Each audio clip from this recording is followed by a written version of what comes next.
Hey, friends, I want to make something a little bit uncomfortable today in the sandbox. Shocker, I know. Hey, if your team feels chaotic, if you feel like you're in constant firefight mode, if you feel like you're always saying and talking, when you get home and exasperated of why does this keep happening? And why do these people not just do what I tell them to do? And in that moment, friend, you're not leading people, you're managing the mess you designed. And today in the sandbox, I want to talk about the behaviors that you keep reinforcing, that you say that you don't want, and yet everything you do points to the fact that you're allowing them. And it's managing the mess that you've designed, and how do we now change that pattern? And before you bristle and before you click off of this because you think, oh, I don't actually need this because I think all the behaviors that I have are great. And everybody in the sandbox is getting along at work and everybody's doing exactly what they were supposed to do. That's great. Congrats. But you probably still want to listen in so that you learn about how to keep your culture steady and straightforward versus allowing it and orchestrating it to start to drift because culture doesn't drift randomly, it drifts also by design. And as was stated decades ago by organizational psychologist Edgar Schein, he made it very clear that culture is shaped by what leaders pay attention to, measure, tolerate, and correct. Some of the behaviors that keep showing up, it's not coincidence, it's design. And it's up to you to course correct that. So, what am I talking about in the sandbox today? Well, as someone who has worked in organizational change for decades myself, going in and working with teams that are in dysfunction, teams that are in breakdown, teams that don't communicate well together, with managers that have teams that they say, we go through all of our planning process at the beginning of the year and we project out all of our goals, and then for some reason people just aren't hitting them, and they just, how do I keep them motivated and how do I keep them inspired? Well, first of all, I can't motivate and inspire anybody that doesn't actually want to be motivated, changed, or transformed, period. And neither can you. You can make suggestions to them, but until you get into the why they're there, what's the motivating factor of the job that they have, what keeps them interested in being there, it won't matter. And whatever you are repeating in what you're rewarding and what you're correcting in those behaviors, you've got people that are coasting, that are just get buyers, and you've got people that are high performers. And if you were to dissect between the two, coast and high performer, what's the difference? It's not you as the leader, it's what they're inspired by internally, that intrinsic motivating factor. The you have the responsibility as the leader of the team to find out what that is. Because when I hear people say they just don't get it, right? They just aren't following along. They just don't get it. They're not the right fit culturally. Really? Are they not? Or if I were to translate that, are they behaving the way that you expect them? Or are they not behaving the way that you expect them? And have you actually addressed it? Because if you haven't clearly defined, reinforced, or corrected your expectations with each individual, not the team collectively, because remember, you can have 7 people sitting around the boardroom table and go through goals and talk with all of them about what the team goals are. But if they don't see themselves in it and they don't see themselves through how to and can actually affect their conscious reality, if they see themselves being able to impact it, they're going to become coaster, and they're going to become someone that just takes up space, and the just get by then begins. So problematic behaviors need to be confronted. And when leaders avoid confronting problematic individual behaviors, that's where we design the outcomes for those individuals and collectively as the team that we have. Avoiding confronting behavior isn't about being patient, and it isn't about being strategic. It will compound the outcomes if you don't confront the behaviors that you don't want. Every behavior that you don't correct becomes culturally endorsed. It becomes part of your norm. And so if the team isn't working, then I want to go back to the root cause of what's the system you have in place. And the system is for the whole, but each person in the system has their own spoke, if you will, of that system that they are responsible for. And you can remind them of what they're responsible for. You can write it out with them, what they're responsible for, and you co-create what those outcomes are going to look like, what it's going to visualize. We want our team to visualize what the outcomes will look like for them as individuals, let alone collectively as a whole. Far too often, I see us wanting to go into a room with 7 people or 8 people or 5 people and say, okay, these are our goals, go forth and conquer, but we don't break them down at the individual level to talk about what it looks like for each individual to achieve their part of it, because every spoke is needed so that we all succeed as a team. But if the system isn't organized in that way, it's now not going, you have a system that's the wrong system working for you or against you. And it is not likely going to give you the outcomes that you say that you want. And here's where I want to just get really gritty with you guys. When you say that you want accountability on your team, but you soften the feedback, you delay having conversations, you avoid having weekly or daily check-ins with people daily if they're underperforming, weekly just as a well-being check-in. How are we doing? How are we tracking? Because we want to measure the things and we want to track them that we're wanting people to accomplish. If we're re-explaining versus enforcing or reinforcing, meaning I'm constantly explaining what I want versus reinforcing, and the if not this, then what conversation comes into play. If this is not what you see that you want, Joe, as part of this team for the outcomes to achieve the goals that you're responsible for the team, then what is it that you do want? And if this isn't it, let me help you find a new opportunity. And that's not being mean, that's just being the truth teller and being real. You know, MIT Sloan has written about why strategies fail, and one of the biggest reasons isn't bad planning, it's inconsistent leader behavior and failure to follow through.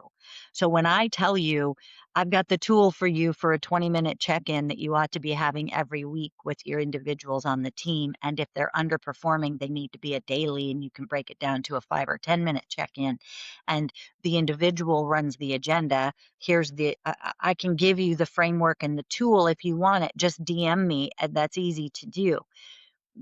But if you're not going to follow it, then it really doesn't matter, because you're leading the team. And they're going to get away, just like little kids are. They're going to get away with whatever they can to avoid if that's how they're driven. Or it may not be avoidant. It may be they don't know how to achieve the goal and they wanted to be part of the rah, rah, rah, we got this, go team, all for one, one for all. So they got on board with that, and they don't feel safe and secure enough in who they are or in the trust that they have for you as the leader to come back and go, yeah, I actually don't know how to get that goal. I'm actually not sure how to achieve that. I've run into some stumbling blocks 6 months into the year. I need some help course correcting.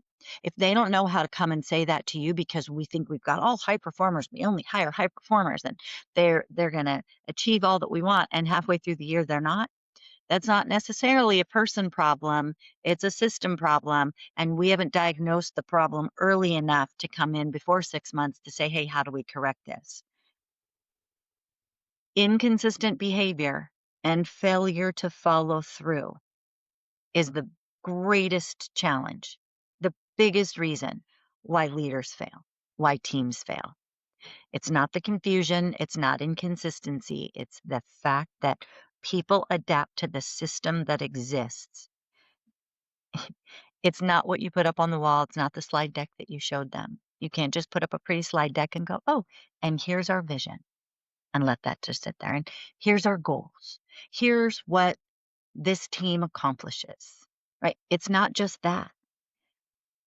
If your team feels that silence is safer than speaking up, if mediocrity has no consequence, remember several weeks ago, it's probably been a couple months ago now, I don't remember the episode, I was talking about this manager who had an underperformer still has an underperformer on their team, and their director came in when all the paperwork was ready to go, legal, HR, everybody signed off that this person needed to be exited. At the last minute, the director came in and said, let's give them one more chance. And here we are multiple months later, and finally now, nothing changed, though a new plan went in place, a new performance plan went in place, all of that. Dude didn't follow it, right? This underperformer is still just coasting.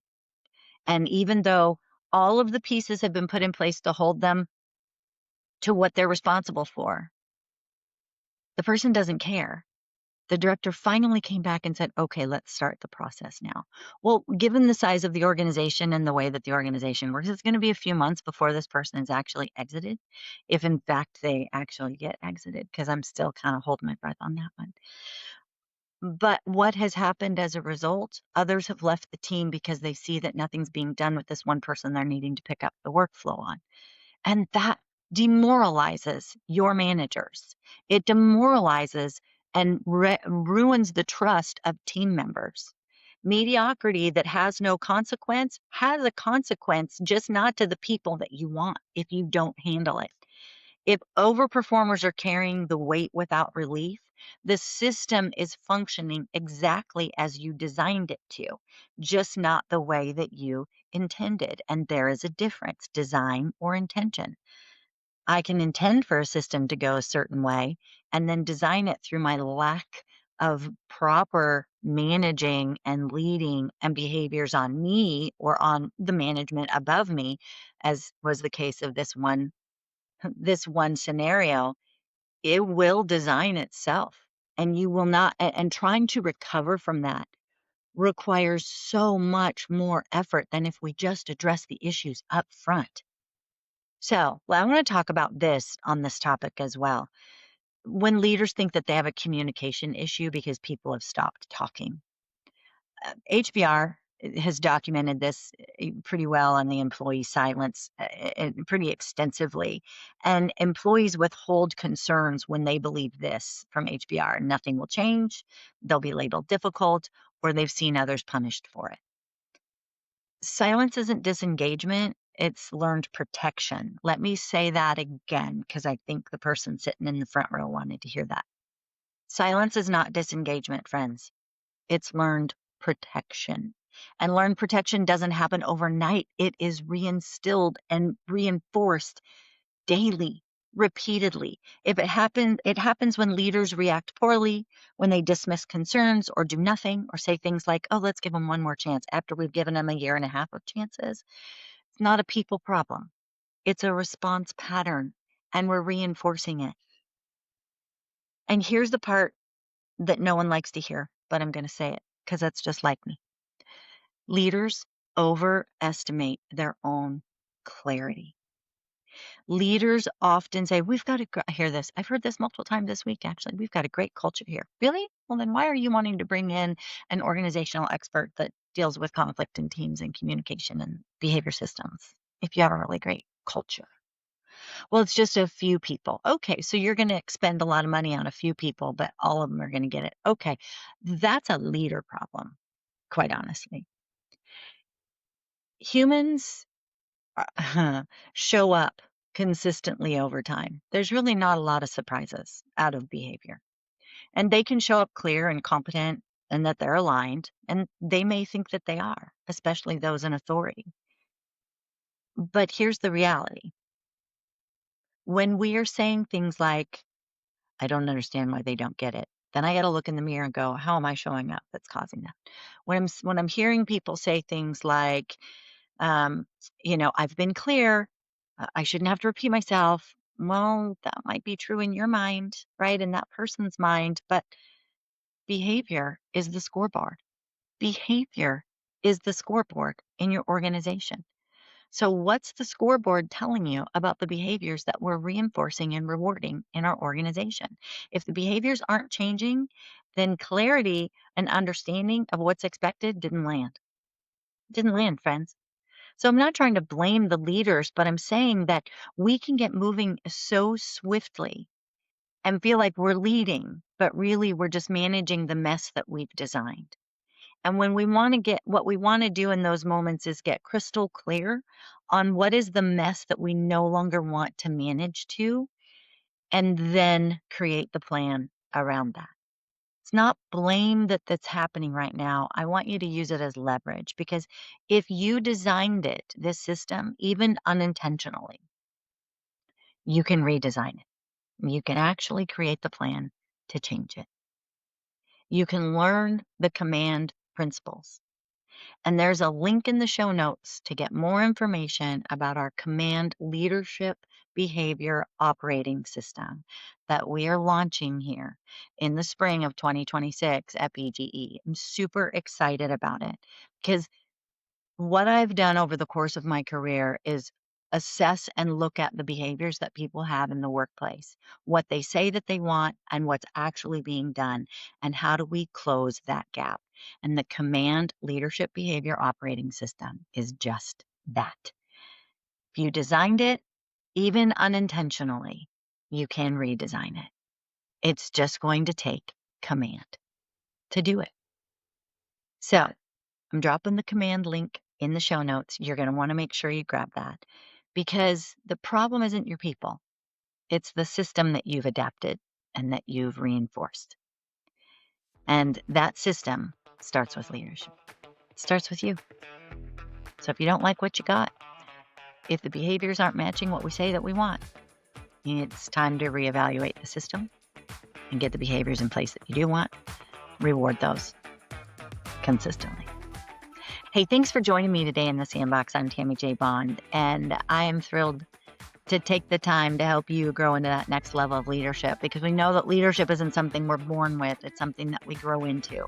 And you took time today to take that next step to growth for your personal leadership journey in the Sandbox. If you want more information about the products and the services that we offer at Leadership Sandbox, head on over to bondgroupenterprises.com and check out the show notes for the link to get more information on our command leadership behavior operating system.